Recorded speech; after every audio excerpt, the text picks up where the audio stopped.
Amahoro y'Imana kuri wowe ukurikiye studio za Urumuri TV 250, nizere ko mumeze neza, umunsi wagenze neza, umunsi ese wawutangiye ute, umwaka wawutangiye ute? Nizere ko ibintu rero ari umutekano aho uherereye hose urimo kurwumvira.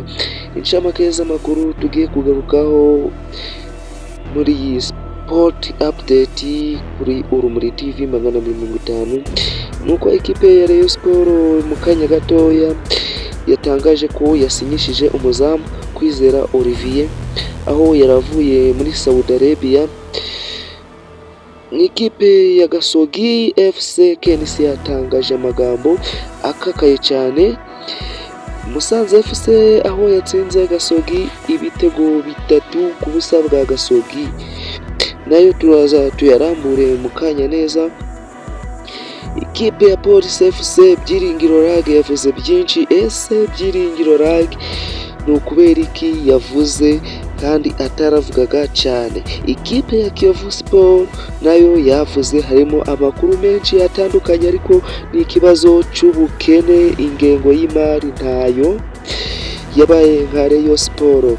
Ikipe ya AS Kigali nayo ifite ibizazane nk'ibya Rayon Sport, nayo nta kwishyura abakinnyi n'abatoza bayo.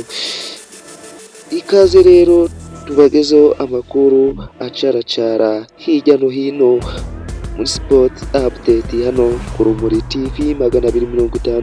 Je mwumva ni Tuji Rwanda ukora muri studio za Urumuri TV 250.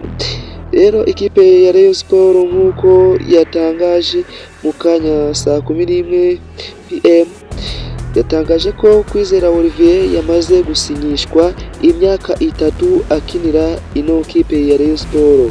Ayo niyo makuru arimo kuvugwa muri Rayon Sport. Ikipe ya PRFC Ishimwe Pierre yavuze ko agiye kwisubiraho, ibyo yagaragaje mu mwaka usize atari byo arongera kugaragaza muri uyu mwaka ubu ngubu dutangiye. Shampiyona yarigezeho rukomeye, aho Musanze FC yatsinze ikipe ya Gasogi ibitego 3 ku busa bwa Gasogi. Gasogi yatashe yimwiza imoso. KNC yavuze ko abasifuzi batamubaniye, bamwibye.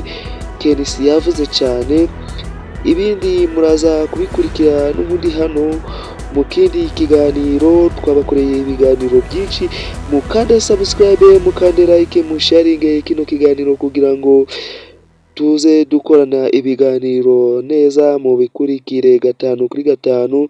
Jewe yari Tuji Rwanda, Urumuri TV 250.